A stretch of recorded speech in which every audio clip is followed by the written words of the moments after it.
जय गौ माता, जय नंदी भगवान। मेरी प्यारे गौ भक्तों, आज हम चर्चा करेंगे। हम घर में अगरबत्ती जला रहे हैं, मंदिर में जो हम अगरबत्ती जलाते हैं, क्या वो अगरबत्ती हमें जलानी चाहिए? जो हम लोग घर में अगरबत्ती जला रहे हैं वो हमारे स्वास्थ्य के लिए बहुत ही बड़ी नुकसानदायी है, हमारे पर्यावरण को दूषित कर रहे हैं। और सबसे बड़ी बात यह है कि जो अगरबत्ती हम घर में मंदिर में जलाते हैं, इससे हमारा धर्म भ्रष्ट हो रहा है। आइए, हमारा धर्म कैसे भ्रष्ट हो रहा है, ये हमारे स्वास्थ्य के और पर्यावरण के लिए कैसे हानिकारक है, इनके ऊपर आज अपन चर्चा करते हैं। इनको सुनने के बाद में निर्णय आप लोगों को करना है कि हम अब घर मंदिर में अगरबत्ती जलाएं या नहीं जलाएं। आइए, आप सभी सुनिए। क्या आपको पता है अगरबत्ती से निकला खुशबूदार धुआं जहर है? अगरबत्ती जलाने से होता हमारे कुल वंश का नाश, गोघृत हवन धूप से होता हमारे स्वस्थ शरीर का विकास। मेरे प्यारे गौ के भक्तों, आपको जानकारी है क्या इस बात की कि अगरबत्ती रासायनिक पदार्थों से बनाई जाती है। इससे निकलने वाली खुशबू दूषित विषकारी है, जो सिगरेट के धुएं से भी 1.5-2 गुना ज़्यादा हानिकारक है अपने स्वास्थ्य के लिए। इटली के 2 शोधकर्ताओं ने रिसर्च करके ये दावा किया कि अगरबत्ती की खुशबू को फैलाने में फेथलेट नामक केमिकल सहायक होता है।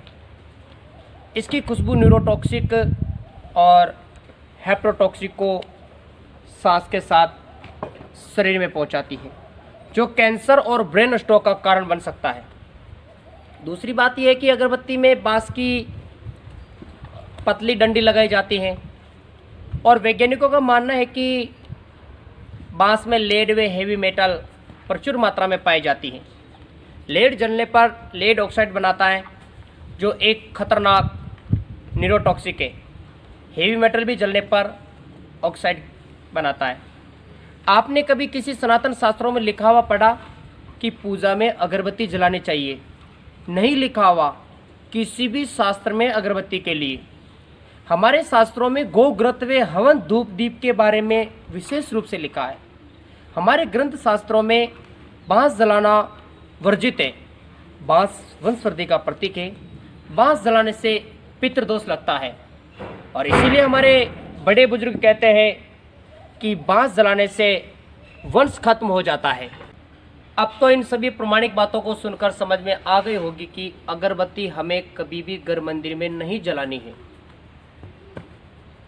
अगर मेरी इन बातों को सुनकर भी आपका मन नहीं मानता है तो एक घातक दुखदायी सत्य जो मानवता को भी शर्मसार करने वाला है। इसे सुनकर तो धर्म के नाम पर जो हमसे पाप करवाया जा रहा है, इससे बचने के लिए अधिकांश बाजारू धूप बत्ती व अगरबत्ती को हाथ लगाना भी आप पसंद नहीं करोगे। मैं ये बात सभी के लिए तो नहीं कह सकता, मगर अधिकांश अगरबत्ती धूप बत्ती में ऐसा ही होता है। बाजारू अगरबत्ती धूप बत्ती में खुशबू परफ्यूम होता है। इस परफ्यूम को लंबे समय तक टिकाए रखने के लिए ग्लिसरीन मिश्रित करते हैं। ग्लिसरीन गौ माता जी व अन्य जानवरों की चर्बी के सत्व द्वारा तैयार किया जाता है। ऐसे गौमांस से निर्मित धूप बत्ती या अगरबत्ती का प्रयोग भगवान के सामने हम लोग कैसे कर सकते? थोड़ा सोचिए मेरे प्यारे गौ भक्तों। ये तो सीधा सीधा हमारे भगवान का घोर अनादर अपमान है। हमारे धर्म को भ्रष्ट करने की सोची समझी एक विधर्मियों की साजिश है और इस साजिश को हम लोग अब आगे नहीं बढ़ने देंगे। और आज से ही हम सभी प्रण करेंगे कि गौ हत्या के अंश से निर्मित धूप बत्ती अगरबत्ती सहित अन्य सामग्रियों का सीधा खुला बहिष्कार करते हैं। इनका हमारे घर परिवार में किसी भी रूप से प्रवेश नहीं होने देंगे। आज से ही गौ उत्पादों को अपनाएंगे और एक कदम गौ सेवा की तरफ हम आगे बढ़ाएंगे। स्थानीय गौशाला भारतीय नस्ल के देसी गोवंश से तैयार प्रमाणिक उत्पादों का ही उपयोग करेंगे और गौ सेवा करते हुए गौशालाओं को स्वावलंबी बनाएंगे। पंचगव्य व औषधीय जड़ी बूटियों से निर्मित धूप बत्ती ही अब हम अपने घर में जलाएंगे, मंदिर में जलाएंगे। आज से हम लोग बाजारू धूप बत्ती व अगरबत्ती को घर मंदिर में जलाना बंद करेंगे। और हमारे शास्त्रों में हमारे महापुरुष हमें बताते हैं कि देसी गाय माता की घी की धूप देवता स्वीकार करते हैं। आइए, इसके बारे में भी कुछ पढ़े लिखे लोग, आप नहीं मानोगे कि देसी गाय के घी से धूप देने से क्या होता।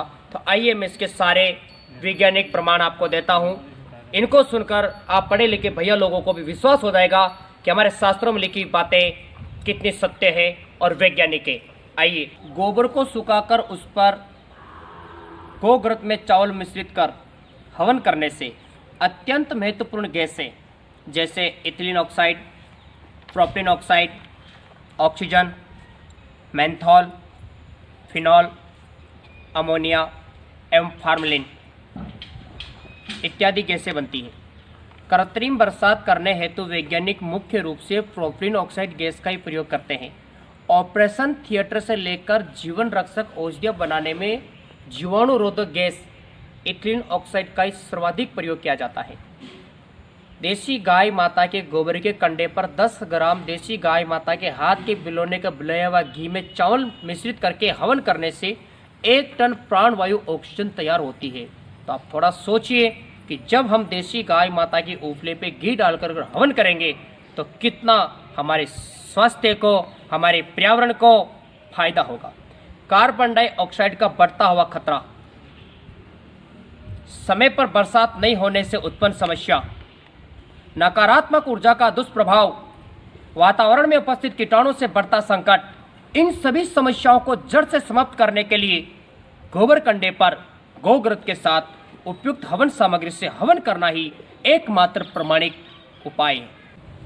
अगर देसी गाय माता के घी से हवन करने की आपके घर पे अगर नित्य व्यवस्था नहीं हो सकती है तो बहुत सारी गौशाला में देसी गोवंश से तैयार पंचगव्य से कई प्रकार की धूप बत्तियाँ, हवन बत्तियाँ तैयार हो रही। आप वो लेकर गौशालाओं को भी स्वावलंबी बनाएं और पर्यावरण को शुद्ध बनाएं और अपने धर्म को सात्विकता के साथ मजबूत बनाएं और अपने स्वास्थ्य को तंदुरुस्त बनाएं। इनके लिए प्रत्यक्ष में जीता जागता एक नवीन उदाहरण विश्व से भरे बाजार में धेनु अमृत का केंद्र।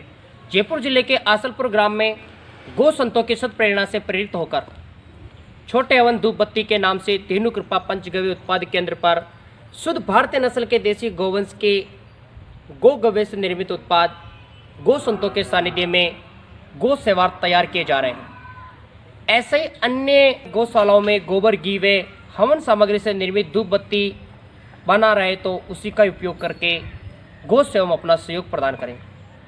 मगर आपको एक बात के लिए सावधान रखना होगा कि जिस गौशाला से उत्पाद प्राप्त कर रहे हो वो विदेशी जर्सी अमेरिकन से प्राप्त उत्पाद नहीं होने चाहिए। अगर ऐसा है तो इसका भी आप स्वयं को सीधा सीधा खुलकर विरोध करना होगा, नहीं तो गौ माता जी की वास्तविक महिमा लुप्त हो जाएगी। इन विदेशी के चक्कर में अपनी देसी गौ माता के प्रति लोगों की श्रद्धा आस्था टूट जाएगी। जिस भी गौशाला से आप गव्य पदार्थ ले रहे हो, वहाँ के प्रोडक्ट ले रहे हो, इस बात का आप लोगों को ध्यान रखना होगा कि कहीं वो गौशाला वाले जर्सी अमेरिकन विदेशी जानवर का तो मिला नहीं रहे। अगर ऐसा हो रहा है तो अपनी भारतीय नस्ल की गौ माता की महिमा कम हो जाएगी और आम जन के मन में गौ माता के प्रति जो श्रद्धा है, जब मिलावटी जानवरों को मिलाकर देंगे तो लोगों की श्रद्धा टूट जाएगी। इसलिए इस पाप के भागी ना बने।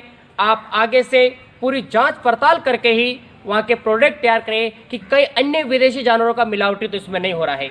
जय गौ माता, जय गुरुदेव भगवान।